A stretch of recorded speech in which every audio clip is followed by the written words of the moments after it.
جلسے میں تشریف لائے ہیں. سنیے یہ بڑا مبارک اور پر نور جلسہ ہے.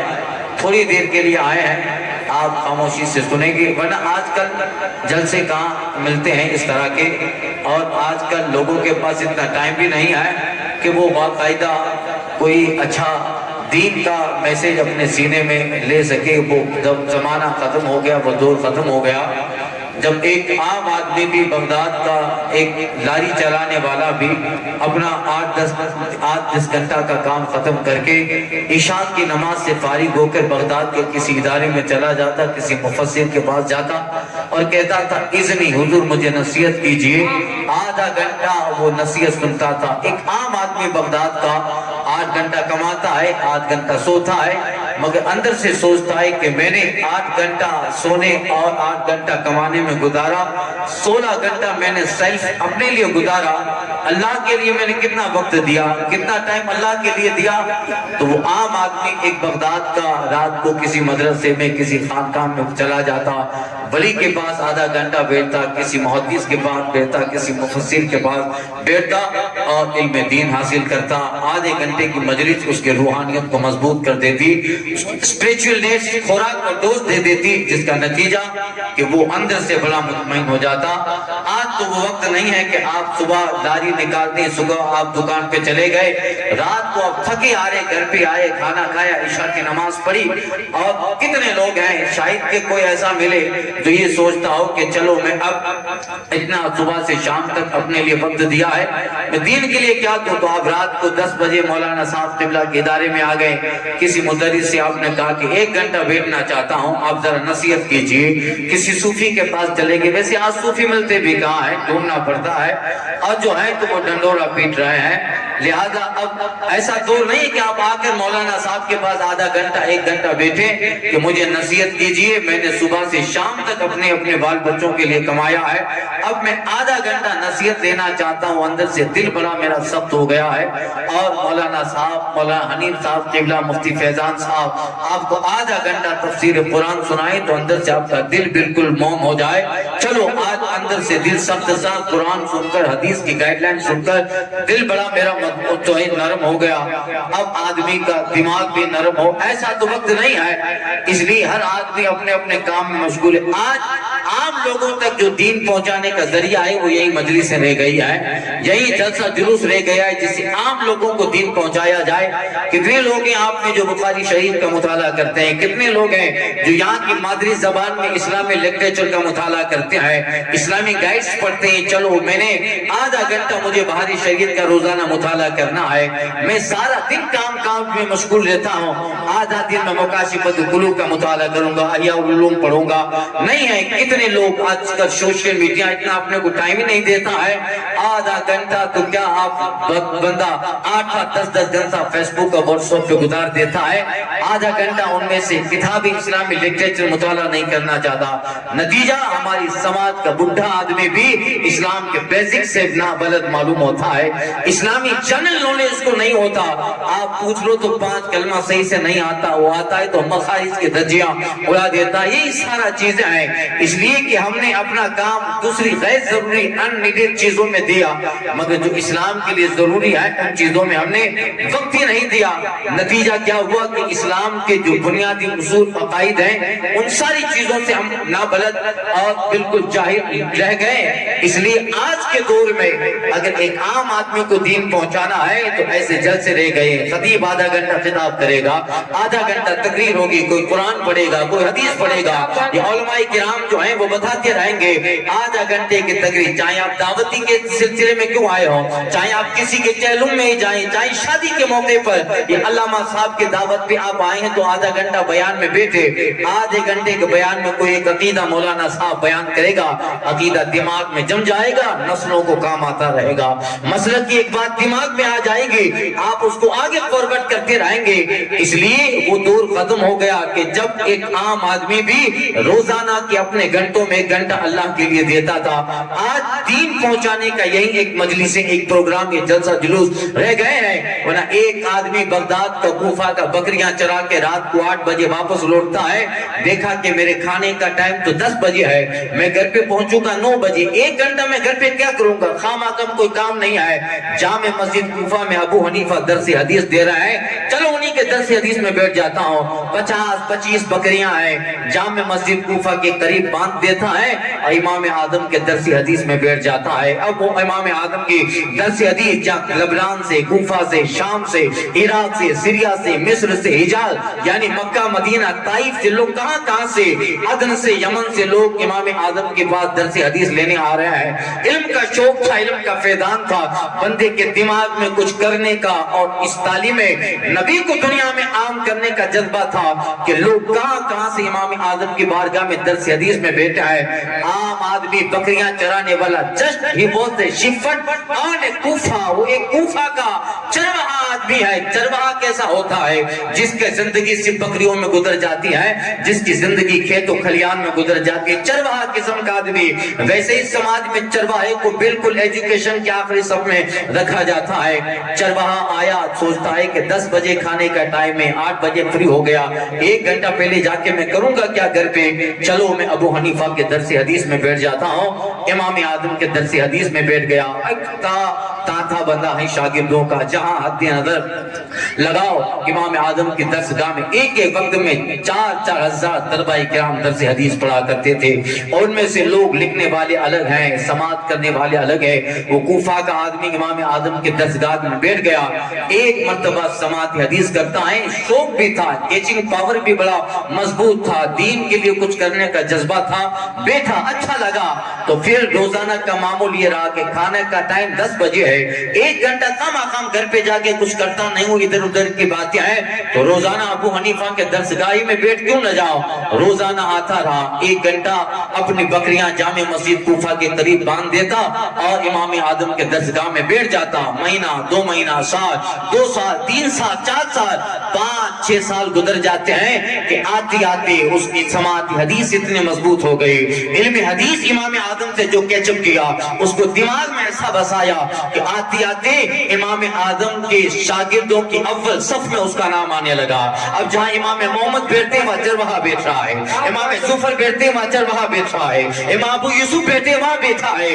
اللہ اکبر, 10 سال کا طویل عرصہ گزرتا ہے کہ اللہ اکبر, وہ ایک بغداد کا چرواہا ہے, مگر محدثین کی جب فہرست گنائی جاتی ہے تو وہی بغداد کا چرواہا بھی ہے اور عراق کا زبردست محدث بھی ہے. اللہ اکبر, علم کا شوق ہوتا ہے تو بندے کو کہاں لے جاتا ہے. اب ایک عام آدمی ہے, کوئی بڑا کام نہیں کیا, 1 گھنٹہ پہلے فارغ ہو جاتا تھا, آ جاتا تھا امام اعظم کی بارگاہ میں. اب صبح سے شام تک بکریاں بھی چلاتا ہے, مگر جب امام ابو یوسف کو کسی بات میں ڈاؤٹ ہوتا اور چرواہے کے پاس آتے, بتا تو نے کیا لکھا تھا, جب ہمارے استاد امام اعظم نے لکھوایا تھا.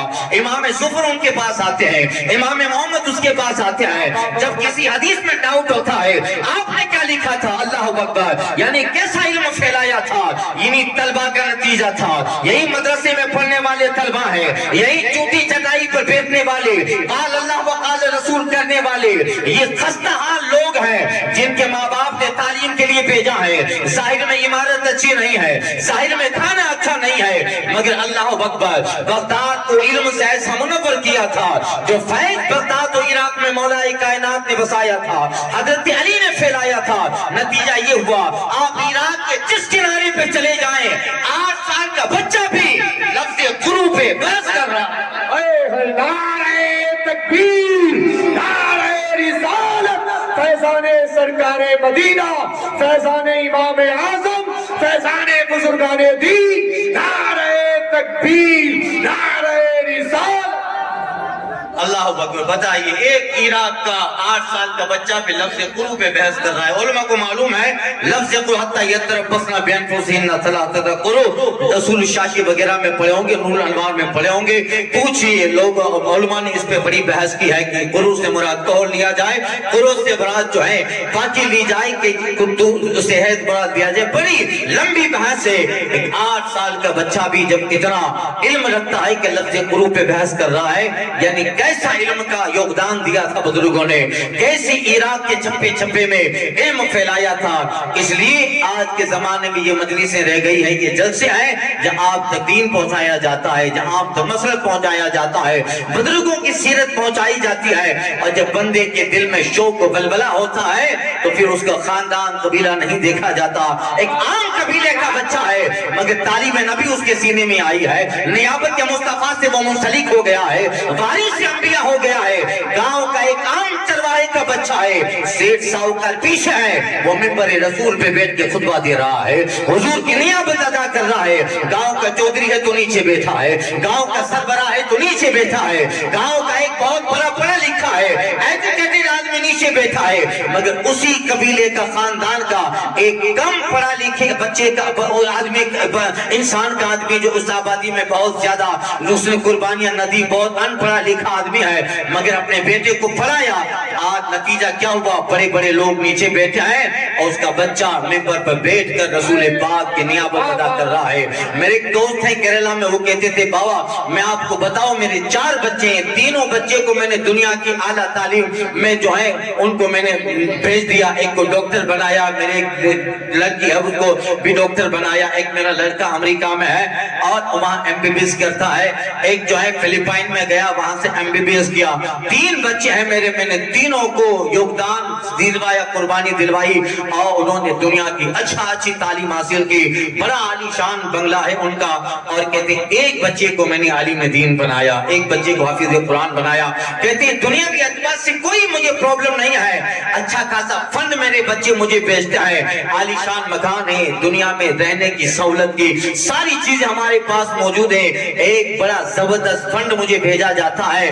اور میرے بیٹے, تینوں بیٹے ہر مہینے کے اختتام پر اینڈ پر مجھے پیسہ بھیجتے ہیں, کوئی بینک بیلنس کی کمی نہیں ہے. مگر جب ان کی تنخواہیں لیتا ہوں مجھے اتنی خوشی نہیں ہوتی ہے. ایک بیٹا میرا MBBS سے, وہ بڑے بڑے فنکشن اٹینڈ کرتا ہے اور پدویاں حاصل کرتا ہے, سرٹیفکیٹ حاصل کرتا ہے, مجھے کوئی خوشی محسوس نہیں ہوتی. ہاں میں مبارکبادی دے دیتا ہوں, میرا بیٹا ہے دنیا کی ٹاپ پہ آگے آئے گا, دنیا کے اچھے پڑھے لکھے لوگوں کے درمیان میں بیٹھے گا اور اپنی اسپیچ دے گا.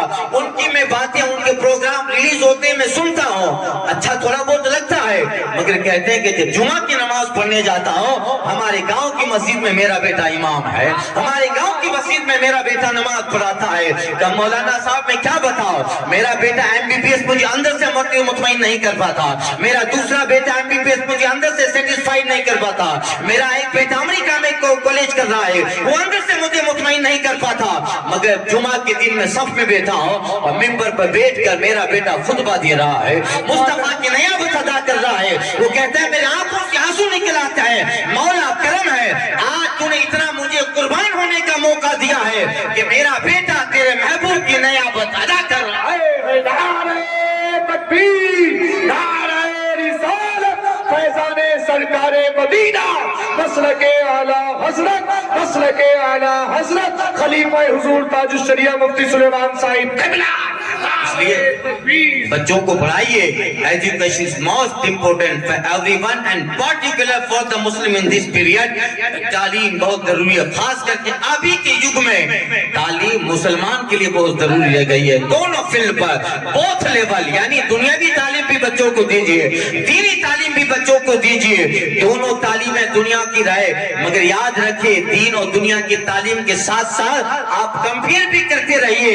بیٹے کو MBBS بنائیے, بیٹے کو ڈاکٹر بنائیے, DM بنائیے, اچ شکشت, ہائیلی ایجوکیٹڈ, کوالیفائڈ ایجوکیٹڈ بنائیے. مگر یاد رکھیے دنیا کی تعلیم کے ساتھ دین کو لگام بنا دیجیے, ورنہ کالج میں پڑھتے پڑھتے گمراہ ہو جاتا ہے, عیسائیوں کے اسکول میں پڑھتے پڑھتے جیسس سن آف اللہ کہنے لگتا ہے, سن آف گاڈ کہنے لگتا ہے.